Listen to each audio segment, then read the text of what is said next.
All right, so I figured out how to get rid of the annoying beeping sound on this NuWave Airfryer.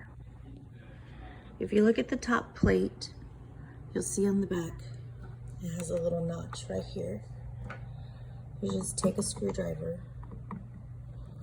and you can pop that plate off.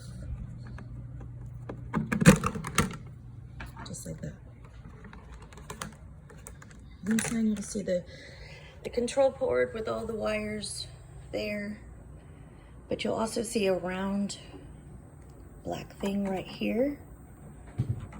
That's the thing that makes the noise. I've already taken mine off. I just used a needle nose plier or a wire cutter, and I grabbed it and pulled it, and the little top part came off. You can see that has a little bit of a metallic there. So I pulled that off and I tested it.